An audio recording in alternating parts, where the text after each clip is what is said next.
apologize for being a little late, skipping a couple days. I've just I've just been not having a lot of time. When I gotta get this done, cause I'm loving this story. All right, chapter 15.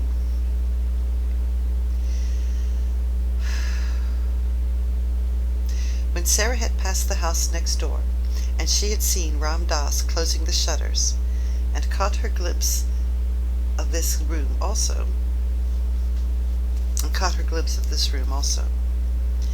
It is a long time since I saw a nice place from the inside, was the thought which crossed her mind. There was the usual bright fire glowing in the grate, and the Indian gentleman was sitting before it.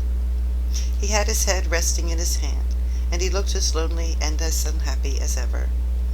"Poor man," said Sarah. "I wonder what you are supposing."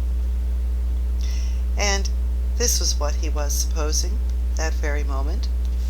Suppose, he was thinking, suppose, even if Carmichael traces the people to Moscow, the little girl they took from Madame Pascal's school in Paris was not the one we were in search of.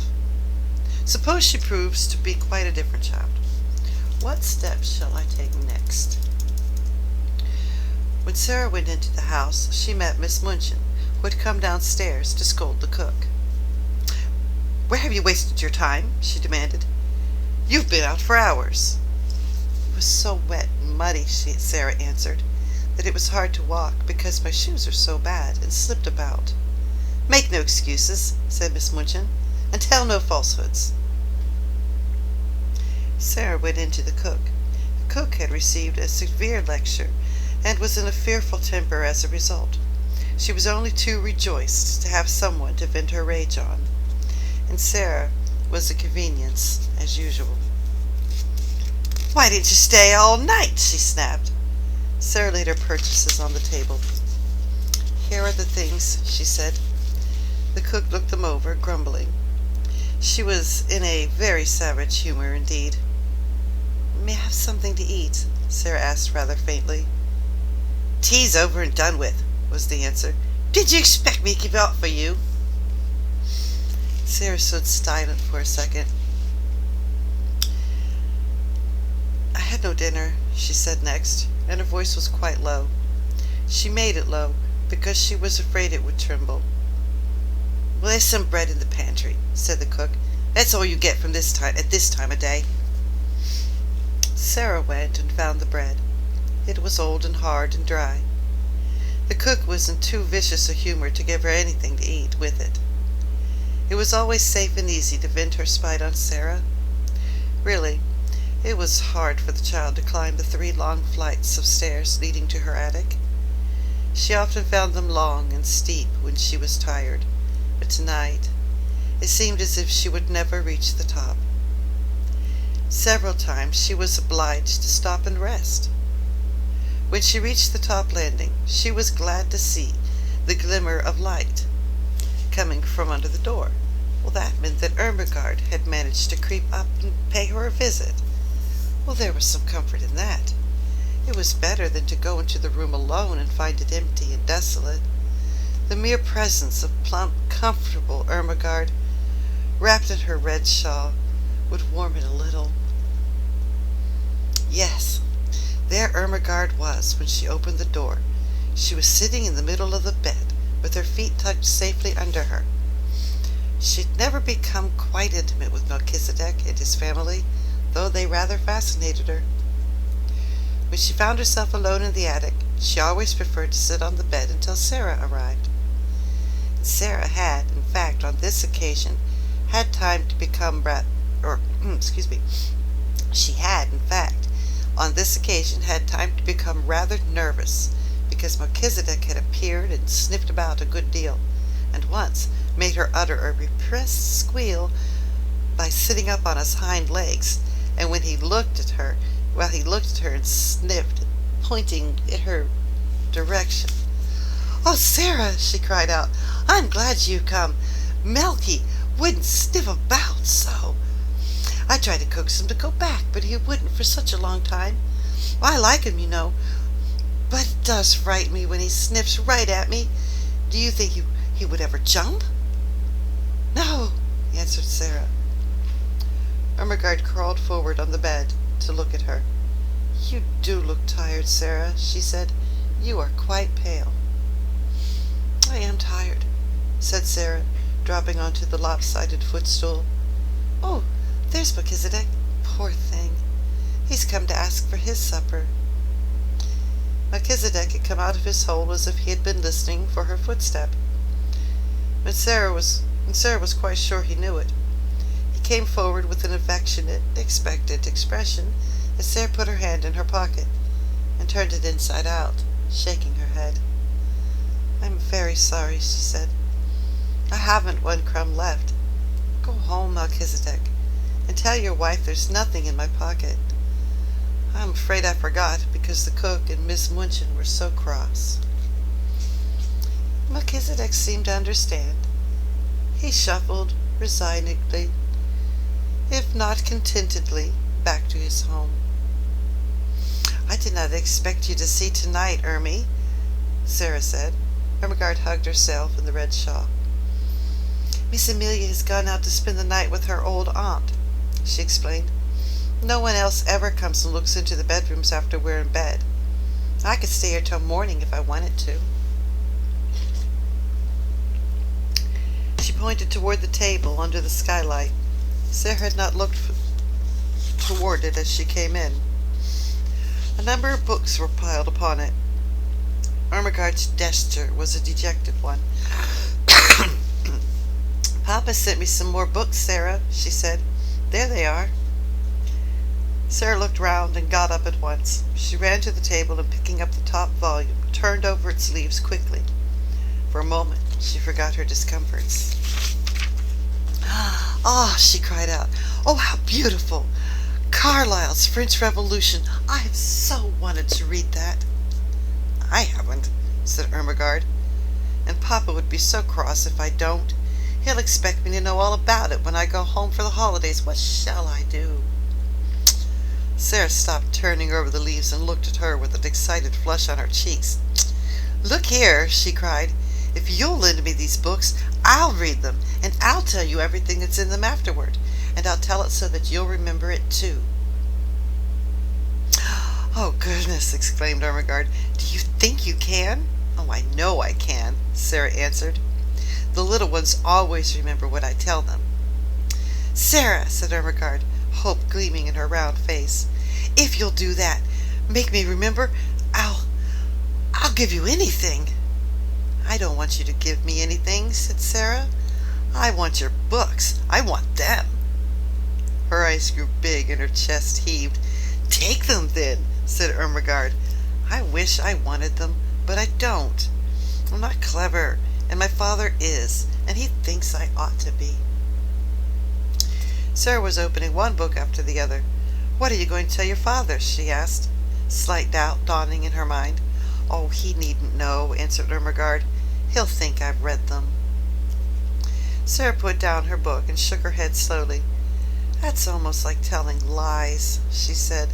"And lies, well, you see, they're not only wicked, they're vulgar. Sometimes," reflectively, "I've thought perhaps I might do something wicked. I might suddenly fly into a rage and kill Miss Munchin. You know, when she's ill-treating me. But it couldn't be vulgar. Why can't you tell your father that I read them?" "He wants me to read them," said Ermengarde, a little discouraged by this unexpected turn of affairs. "He wants you to know what's in them," said Sarah, "and if I can tell it to you in an easy way and make you remember it, well, I should think he would like that." "He'll like it if I learn anything in any way," said rueful Ermengarde. "Would you, if you were my father?" "It's not your fault that," began Sarah as she pulled herself up and stopped rather suddenly. She had been going to say, "It's not your fault that you're stupid." "That what?" Ermengarde asked. That you can't learn things quickly, amended Sarah. If you can't, you can't. If I can, well, I can. That's all. She always felt very tender of Ermengarde and tried not to let her feel too strongly the difference between being able to learn anything at once and not being able to learn anything at all. As she looked at her plump face, one of her wise, old-fashioned thoughts came to her. Perhaps, she said, to be able to learn things quickly isn't everything. To be kind is worth a great deal to other people. If Miss Minchin knew everything on earth and was like what she is now, well, she'd still be a detestable thing and everybody would hate her. Lots of clever people have done harm and been wicked. Look at Robespierre. She stopped and explained. She stopped and examined Ermengarde's countenance, which was beginning to look bewildered. Don't you remember? She demanded. I told you about him not long ago. I believe you forgot. Well, I don't remember all of it, admitted Ermengarde. Well, wait a minute, said Sarah. I'll take off my wet things and wrap myself in the coverlet and tell you over again. She took off her hat and coat and hung them on a nail against a wall. And she changed her wet clothes into an old pair of slippers. Then she jumped on the bed, drawing the coverlet about her shoulders, sat with her arms around her knees. Now listen, she said. She plunged into the gory records of the French Revolution, and told such stories of it that Ermengarde's eyes grew round with alarm as she held her breath. But though she was rather terrified, there was a delightful thrill in listening, and she was not likely to forget Robespierre again, or to have any doubts about the Princess de Lamballe. You know they put her head on a pike and danced around it, Sarah explained. And she had beautiful flowing blonde hair, and when I think of her, I never see her head on her body, but always on a pike, with those furious people dancing and howling. It was agreed that Mr. St. John was to be told the play that they had made, and for the present the books were to be left in the attic. Now, let's tell each other things, said Sarah. How are you getting on with your French lessons? Ever so much better than the last time I came up here and you explained the conjunctions. Miss Minchin could not understand why I did my exercises so well that first morning. Sarah laughed a little and hugged her knees. She doesn't understand why Lottie is doing her sums so well, she said. It is because she creeps up here too, and I help her. She glanced around the room. The attic would be rather nice, if it wasn't so dreadful, she said, laughing again. It's a good place to pretend in. The truth was that Ermengarde did not know nothing of the sometimes unbearable sight of life in the attic, and she had not a sufficiently vivid imagination to depict it for herself. On the rare occasions that she could reach Sarah's room, she only saw that side of it which was made exciting by the things which were pretended, and the stories which were told. Her visits partook of the character of adventures, and sometimes Sarah looked rather pale, and it was not to be denied that she had grown very thin. Her proud little spirit would not admit of complaints. She had never confessed that at times she was almost ravenous with hunger, as she was tonight.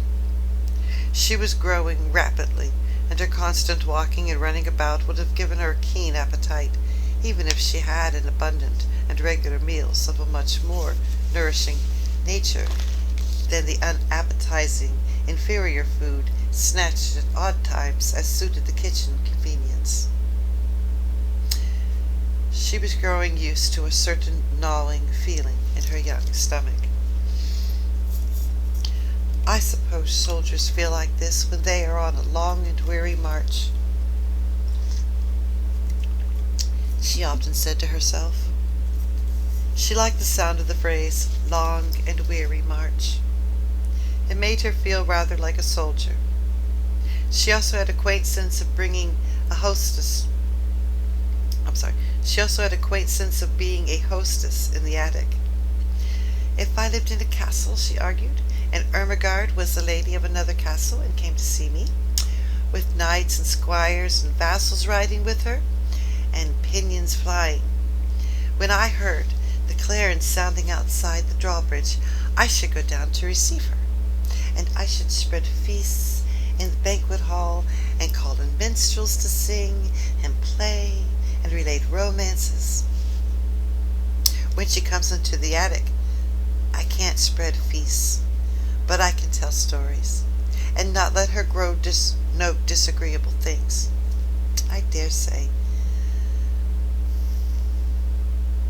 Well, I don't know how you dare say it. I dare say poor Châtelaines had to do that in times of famine, when their lands had been pillaged. Châtelaines? Well, whatever. She was a proud, brave little Châtelaine, and dispensed generously the one hospitality she could offer, the dreams she dreamed, the visions she saw, the imaginings which were her joy and comfort. So, as they sat together, Ermengarde did not know that she was faint as well as ravenous, and that while she talked, she now and then wondered if her hunger would let her sleep when she was alone. She felt as if she had never been quite so hungry before. "I wish I was as thin as you, Sarah," Ermengarde said suddenly. "I believe you're thinner than you used to be. Your eyes look so big. And look at the sharp little bones sticking out of your elbow." Sarah pulled down her sleeve, which had pushed itself up. "I was always a thin child," Sarah said bravely. "I had always had big green eyes." "I love your queer eyes," said Ermengarde, looking into them with affectionate admiration. "They always look as if they saw such a long way. I love them, and I love them to be green, though they look black generally."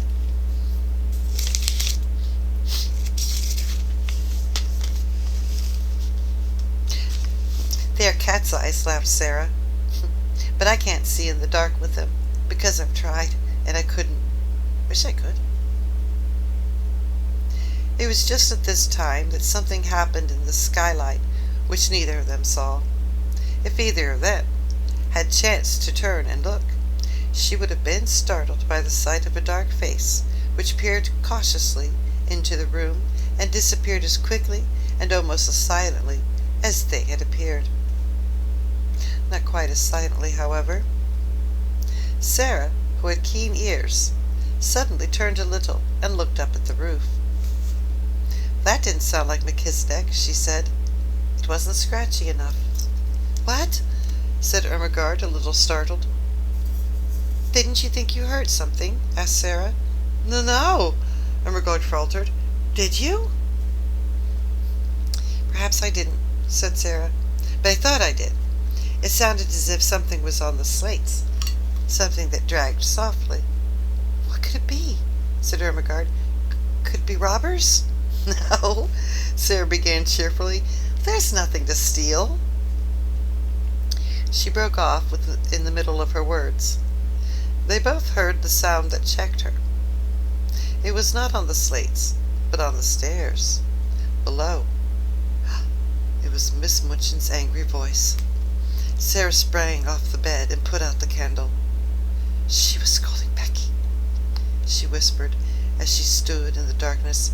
"She is making her cry." "Will she come in here?" Ermengarde whispered back, panic-stricken. "No. She'll think I'm in bed. Don't stir." It was very seldom that Miss Minchin mounted the last flight of stairs. Sarah could only remember that she had done it once before, but now she was angry enough to be coming at least part of the way up, and it sounded as if she were driving Becky before her. "You impudent, dishonest child," they heard her say. "Cook tells me she has missed things repeatedly." "'Tweren't me, Mum," Becky yelled, sobbing. I was hungry enough, but it weren't me, never. You deserve to be sent to prison, Miss Minchin's voice, picking and stealing. Half a meat pie, indeed. "'Tweren't me," wept Becky. "I could have eaten the whole one. I couldn't laid a finger on it." Miss Minchin was out of breath between temper and mounting the stairs. The meat pie had been intended for her special late supper. It became apparent that she boxed Becky's ears. "Don't tell falsehoods," she said. "Go to your room this instant." Both Sarah and Ermengarde heard the slap, and then heard Becky run up in her slipshod shoes up the stairs into her attic. They heard her door shut, and knew that she threw herself on her bed. I could have ate 2 of 'em," they heard her cry into the pillow. "I ain't take 1 bite. 'Twas a cook and gave her to a policeman." Sarah stood in the middle of the room in the darkness. She was clenching her little teeth and opening and shutting fiercely her outstretched hands. She could scarcely stand still, but she dared not move until Miss Minchin had gone down the stairs, and all was still.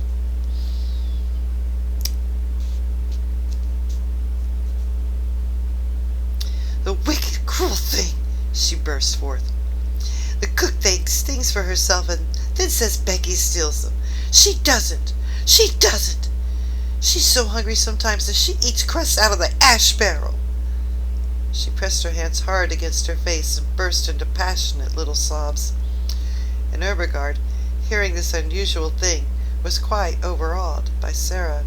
Sarah was crying. The incongruable Sarah! It seemed to denote something new, some mood she'd never known. Suppose a new dread possibility presented to her itself presented to her kind, soft, slow little mind all at once. She crept off the bed in the dark and found her way to the table where the candle stood. She struck a match and lit the candle. When she had lighted it, she bent forward and looked at Sarah, with her new thought growing to definite fear in her eyes. "Sarah," she said in a timid, almost awe-stricken voice, you never told me. I don't want to be rude, but are you ever hungry?" It was too much just at that moment. The barrier broke down. Sarah lifted her face from her hands. "Yes!" she said in a new passionate way. "Yes, I am! I'm so hungry now that I could almost eat you! And it makes it worse to hear poor Becky. She's hungrier than I am." Ermengarde gasped. Oh, she cried woefully. "And I never knew." "I didn't want you to know," Sarah said. "It would have made me feel like a street beggar. I know I look like a street beggar." "No, you don't. You don't," Ermengarde broke in. "Your clothes are a little queer, but you couldn't look like a street beggar. You haven't a street beggar's face." "A little boy once gave me a 6-pence for charity," said Sarah, with a short little laugh in spite of herself. "Here it is," and she pulled out the thin ribbon from her neck. "He wouldn't have given me his Christmas 6-pence if I hadn't looked like I needed it." Somehow the sight of the dear little 6-pence was good for both of them. It made them laugh a little, though they both had tears in their eyes. "Who was he?" asked Ermengarde, looking at it quite as if it had not been a mere ordinary silver 6-pence. "He was a darling little thing going to a party," said Sarah. "He was one of the large family." Time check. Okie dokie. The one with the round legs. The one I call Guy Clarence. I suppose this nursery was crammed with Christmas presents and hampers full of cakes and things, and he could see I had nothing. Ermengarde gave a little jump backward. The last sentence had recalled something to her troubled mind that gave her a sudden inspiration. "Oh, Sarah," she cried, "what a silly thing I am, to not have thought of it!" "Of what?" "Something splendid," said Ermengarde in an excited hurry. "This very afternoon my nicest aunt sent me a box. It is full of good things. I never touched it. And I had so much pudding at dinner, and I was so bothered about Papa's books." Her words began to tremble over each other. "It's got cake in it, and little meat pies, and jam tarts and buns, and oranges and red currant wine, and figs and chocolate. I'll creep back to my room and get it this minute, and we'll eat it now." Sarah almost reeled. When one is faint with hunger, the mention of food has sometimes a curious effect. She clutched at Ermengarde's arm. "Do you think you could?" she ejaculated. "Well, I know I could," answered Ermengarde as she ran to the door, opened it softly, put her head out into the darkness, and listened. Then she went back to Sarah. "The lights are out. Everybody's in bed. And I can creep, and no one will hear." It was so delightful that they caught each other's hands, and a sudden light sprang into Sarah's eyes. "Ermy," she said, let us pretend it's a party, and oh, won't you invite the prisoner in the next cell?" Yes, let us knock on the wall now. Jailer won't hear." Sarah went to the wall. Through it she could hear poor Becky crying more softly. She knocked 4 times. "That means come to me through the secret passage under the wall," she explained. "They have something to communicate." 5 knocks answered her. "She is coming," she said. Almost immediately the door of the attic opened, and Becky appeared. Her eyes were red, and her cap was sliding off, and when she caught sight of Ermengarde she began to rub her face nervously with her apron. "Don't mind me a bit, Becky," cried Ermengarde. "Miss Ermengarde has asked you to come in," Sarah said, "because she's going to bring a box of good things up here to us." Becky's cap almost fell off entirely. She broke in with such excitement. "To eat, miss?" she said. "Things is good to eat?" "Yes," answered Sarah, "and we are going to pretend a party." "And you shall have as much as you want to eat," put in Ermengarde. "I'll go this minute." I read that in the wrong voice, but Gamma's tired tonight, kiddies. I have homework tonight. She was in such a haste that she tiptoed out of the attic, and she dropped her red shawl and didn't know it had fallen. No one saw it for a minute or two. Becky was too much overpowered by the good luck which had befallen her. Oh, miss, she gasped. "I know it was you that asked her to let me cook me. It made me cry to think of it." And she went to Sarah's side and stood and looked at her worshipingly. But in Sarah's hungry eyes the old light had begun to grow and transform her world for her. Here in the attic, with the cold night outside, with the afternoon in the sloppy streets barely past, with the memory of the awful unfed look in the beggar child's eyes not yet faded, this simple, cheerful thing had happened, like a thing of magic. She caught her breath. "Somehow, something always happens," she cried. "Just because things get to the very worst. It is as if the magic did it. If I could only just remember that always. The worst thing never quite comes." She gave Becky a cheerful shake. No, you mustn't cry," she said. "We must make haste and set the table." "Set the table, miss?" Becky said, gazing around the room. "What shall we set it with?" Becky looked around the attic, too. "Well, there doesn't seem to be much," she answered, half laughing. At the moment she saw something, and pounced upon it. It was Ermengarde's red shawl, which lay upon the floor. "Here's the shawl." she cried. "I know she won't mind it. It'll make such a nice red tablecloth." They pulled the old table forward and threw the red shawl over it. Red is a wonderfully kind and comfortable color.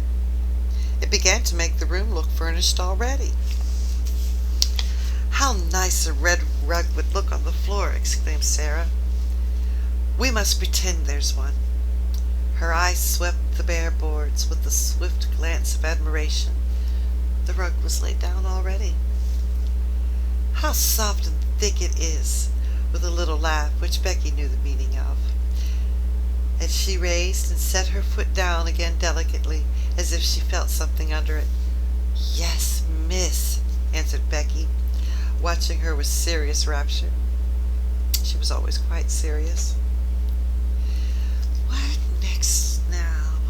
said Sarah, as she stood still and put her hands over her eyes. "Something will come if I think. Wait a little," in a soft, expectant voice. "The magic will tell me. I call that Zen." And you come here. I'm a Zen person. All right.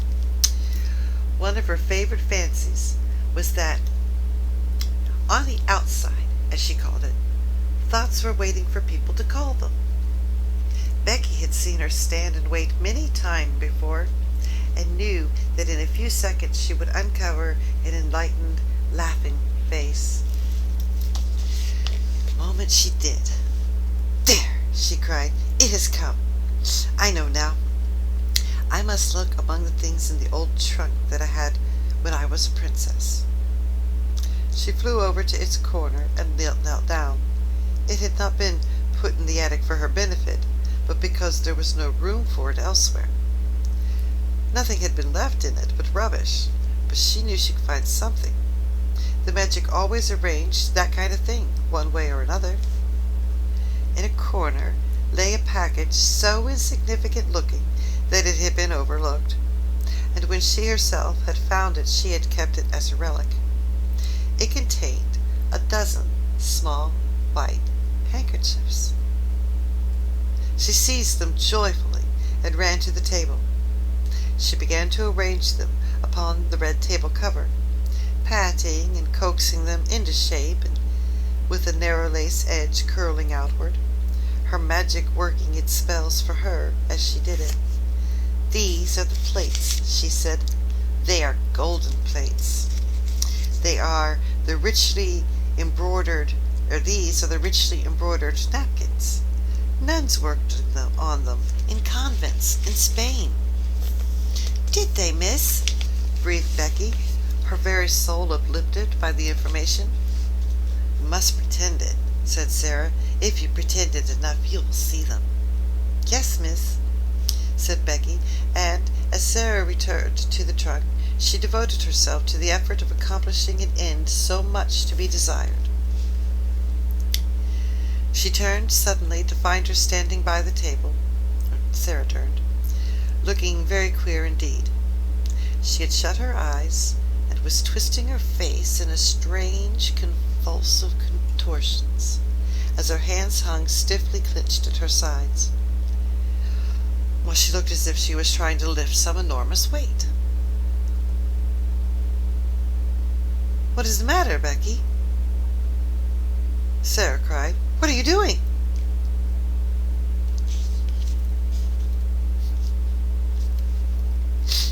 Okay, I was thinking the wrong person was standing there clenched up. Sorry about that, guys.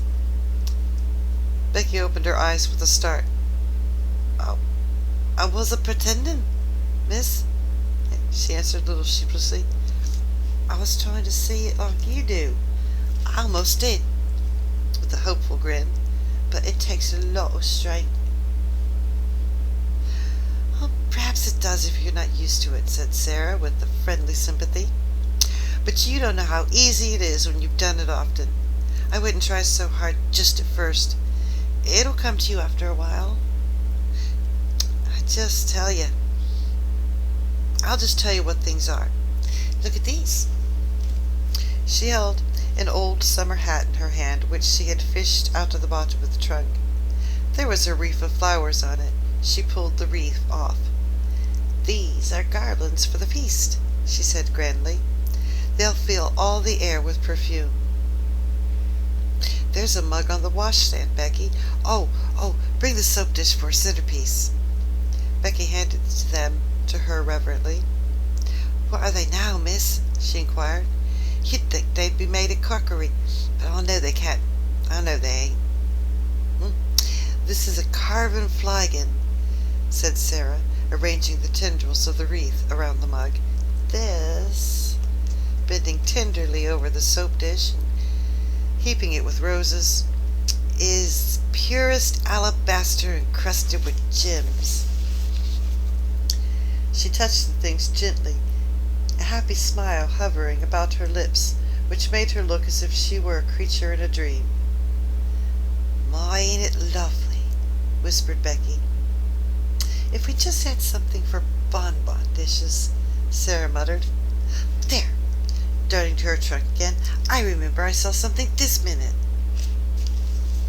It was only a bundle of wool wrapped in red and white tissue paper, but the tissue paper was soon twisted into the form of little dishes, and was combined with the remaining flowers to ornament the candlestick which was to light the feast. Only the magic could have made it more than an old table covered with a red shawl and set with rubbish from a long unopened trunk. But Sarah drew back and gazed at it, seeing wonders, and Becky, after staring in delight, spoke with bated breath. "It's here," she suggested with a glance around the attic. "Or this here," she suggested with a glance around the attic. "Is it the Bastille now? Or is it turned into something different?" "Oh, yes, Sarah said. "Quite different. It's a banquet hall." Aye, miss," ejaculated Becky. "A blanket hall?"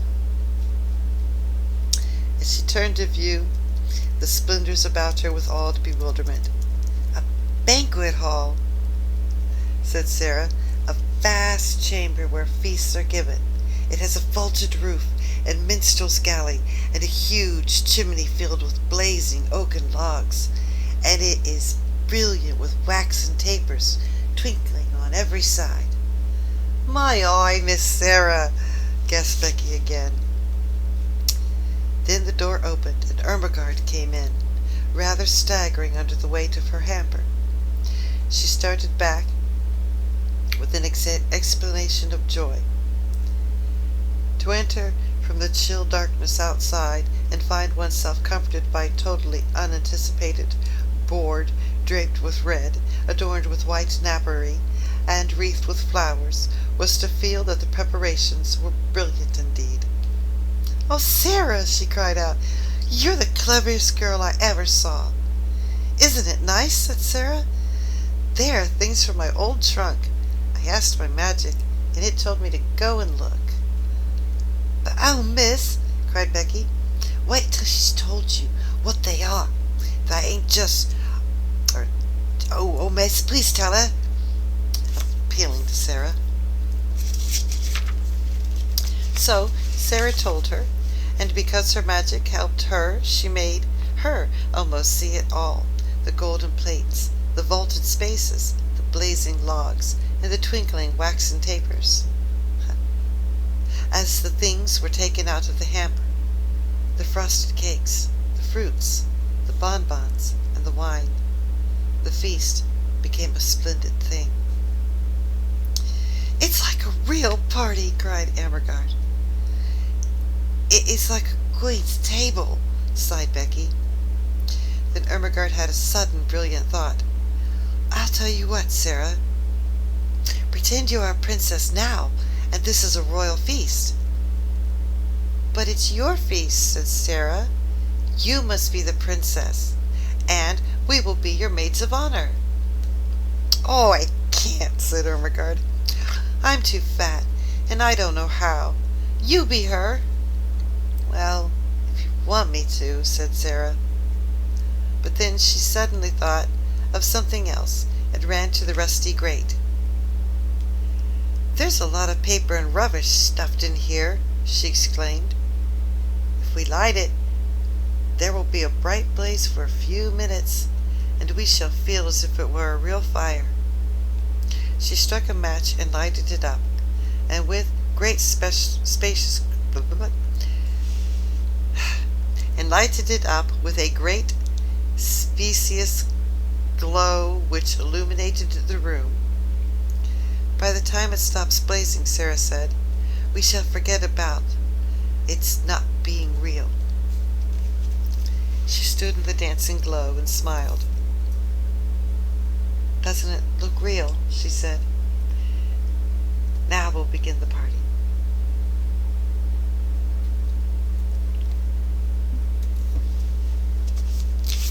Oh, I told you it's a long one today.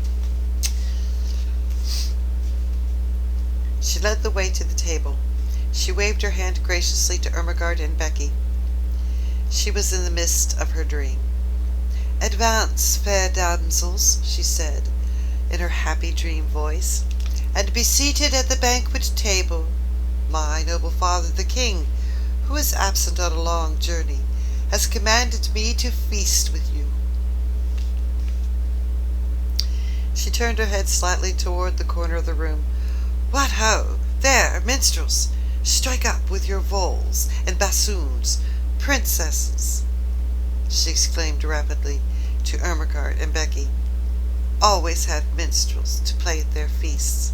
Pretend there is a minstrel gallery up there in the corner. Now we will begin." They had barely had time to take their pieces of cake into their hands. Not a one of them had time to do more, when they all sprang to their feet and turned pale faces toward the door, listening, listening. Someone was coming up the stairs. There was no mistaking about it. Each of them recognized the angry mounting tread and knew that the end of all things had come. "It's the missus," choked Becky, and dropped her piece of cake upon the floor. "Yes," said Sarah, her eyes growing shocked and large in her small white face. "Miss Minchin has found us out." Miss Minchin struck the door open with a blow of her hand. She was pale herself, but it was with rage. She looked from the frightened faces to the banquet table, and from the banquet table to the last flicker of the burnt paper in the grate. "I have been suspecting something of this sort," she exclaimed, "but I did not dream of the audacity. Lavinia was telling the truth." So they knew it was Lavinia who had somehow guessed their secret and had betrayed them. Miss Minchin strode over to Becky and boxed her ears for a second time. "You impudent creature," she said. "You leave the house in the morning." Esther stood quite still, her eyes growing larger, her face paler. Ermengarde burst into tears. "Oh, don't send her away," she sobbed. "My aunt sent me the hamper. We were only having a party." "So I see," said Miss Minchin witheringly. "With the Princess Sarah at the head of the table." She turned fiercely on Sarah. "It is your doing, I know," she cried. "Ermengarde would have never thought of such a thing. You decorated the table, I suppose, with this rubbish." She stamped her foot at Becky. "Go to your attic," she commanded. And Becky stole away, her face hidden in her apron, her shoulders shaking. Then it was Sarah's turn again. "I will attend you tomorrow. You shall have neither breakfast nor dinner nor supper." "I've not had dinner nor supper today, Miss Minchin," said Sarah rather faintly. "Then all the better. You will have something to remember. Don't stand there. Put those things into the hamper again." She began to sweep them off the table into the hamper herself, and caught sight of Ermengarde's new books. "And you," to Ermengarde, "have you brought your beautiful new books into this dirty attic? Take them up and go back to bed. You will stay there all day tomorrow, and I shall write your papa. What would he say if he knew where you were tonight?" Something she saw in Sarah's grave, fixed gaze at this moment made her turn on her fiercely. "What are you thinking of?" she demanded. "Why don't you look at me that way?" "I was wondering," answered Sarah, as she had wondered that notable day in the schoolroom. "What were you wondering?" It was like the scene in the schoolroom. There was no pertness in Sarah's manner. It was only sad and quiet. "I was wondering," she said in a low voice, "what my papa would say if he knew where I am tonight."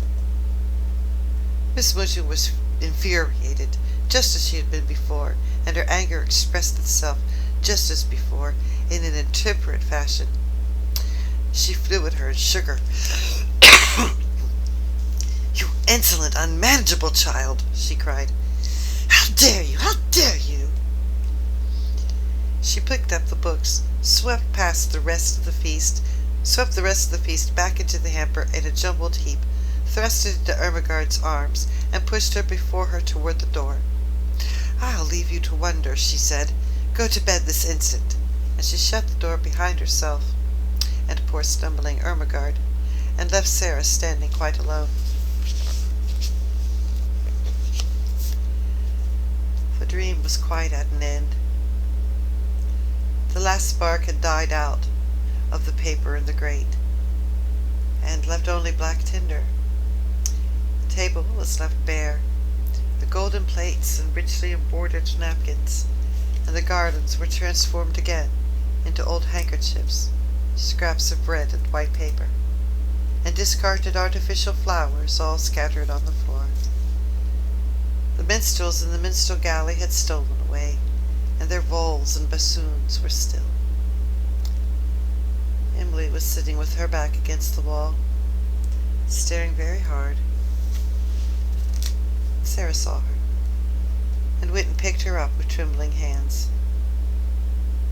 "There isn't any banquet left, Emily," she said, "and there isn't any princess. There's nothing left with the prisoners in the Bastille." And she sat down and hid her face. What would have happened if she had not hidden just then? And if she had chanced to look up at the skylight at the wrong moment? I do not know.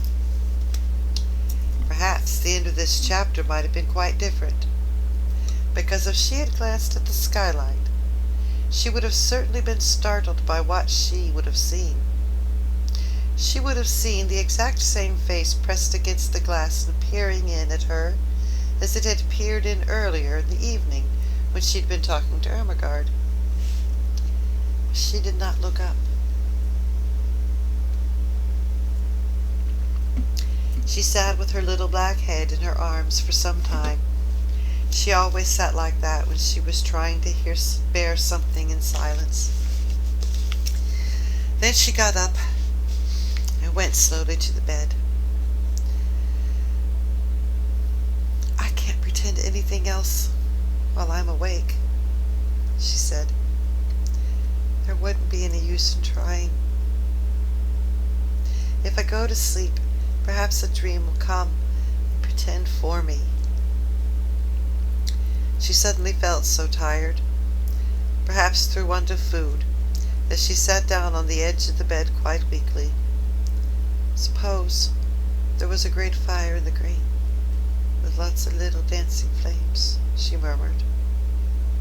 Suppose there was a comfortable chair before it, and suppose, well, there was a little small table near with a little hot supper on it. Suppose, as she drew the thin coverings over her, suppose this was a beautiful soft bed with fleecy blankets and warm, downy pillows.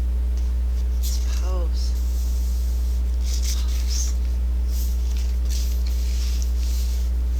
And her very weariness was good to her, for her eyes closed and she fell fast asleep. She did not know how long she slept, but she had been tired enough to sleep deeply and profoundly, too deeply and soundly to be disturbed by anything, even by the squeaks and scamperings of Melchizedek's entire family, if all his sons and daughters had chosen to come out of their hole to fight and tumble and play. When she awakened, it was rather suddenly, and she did not know that any particular thing had called her out of her sleep. The truth was, however, that it was a sound which had called her back, a real sound. The click of the skylight as it fell in, closing, after a lithe white figure had slipped through it and crouched down close upon the slates of the roof, just near enough to see what happened in the attic, but not near enough to be seen. At first she did not open her eyes. She felt too sleepy, and curiously enough, too warm and comfortable. She was so warm and comfortable indeed, that she did not believe that she was really awake. She was never as warm and cozy as this, except in some lovely vision. "What a nice dream," she murmured. "I feel quite warm. I don't want to wake up." Of course it was a dream. She felt as if warm, delightful bedclothes were heaped upon her. She could actually feel blankets. But when she put out her hand and touched, it was something exactly like boop, boop, boop, boop, boop. And when she put out her hand and touched something exactly like a satin-covered eider-down quilt, she must not awaken from this delight. She must be quite still and make it last. But she could not. Even though she kept her eyes closed tightly, she could not. Something was forcing her to awaken. Something in the room. It was a sense of light and a sound. The sound of a crackling, roaring little fire. "Oh, I'm awakening," she said mournfully. "I can't help it. I can't." Her eyes opened in spite of herself, and she actually smiled, for what she saw she had never seen in the attic before, and knew she would never see, never should see. "Oh, I haven't awakened," she whispered, daring to rise her elbow and look all about her. "I'm dreaming yet." She knew it must be a dream, for if she were awake such things could not be. Do you wonder that she felt sure that she had not come back to Earth? Do you wonder that she felt sure she had not come back to Earth? This is what she saw. In the grate there was a glowing, blazing fire. On the hob was a little brass kettle hissing and boiling. Spread upon the floor was a thick, warm crimson rug. Before the fire, in a folding chair, unfolded and with cushions on it. By the chair was a small folding table, unfolded, covered with a white cloth, and upon it spread small covered dishes, a cup, a saucer, a teapot. On the bed were new warm coverings and a satin-covered down quilt. At the foot, a curious wadded silk robe, a pair of quilted slippers, and some books. The room of her dream seemed to change into fairyland, and it was flooded with warm light, for a bright lamp stood on the table covered with rosy shade. She sat up, resting her elbows, and her breathing came short and fast.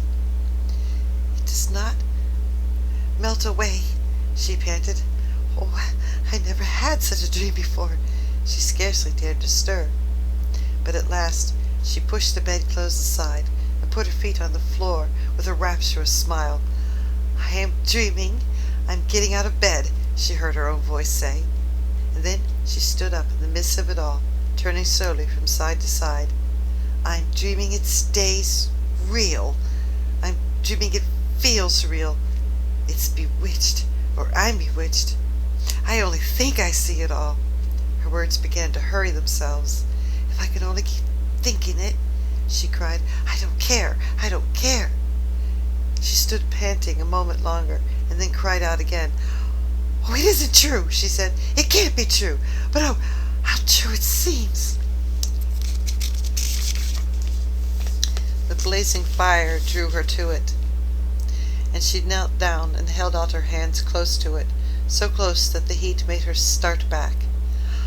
"Fire I only dreamed about wouldn't be hot," she cried. She sprang up and touched the table, the dishes, the rug. She went to the bed and touched the blankets. She took up the soft wadded dressing gown and suddenly clutched it to her breast and held it to her cheek. "It's warm, it's soft," she almost sobbed. "It's real, it must be." She threw it over her shoulders and put her feet into the slippers. "They are real too. It's all real," she cried. I am not dreaming." She almost staggered to the books and opened the one which lay upon the top. Something was written on the fly-leaf, just a few words, and they were these: "To the little girl in the attic, from a friend." When she saw that, wasn't it a strange thing for her to do? She put her face down upon the page and burst into tears.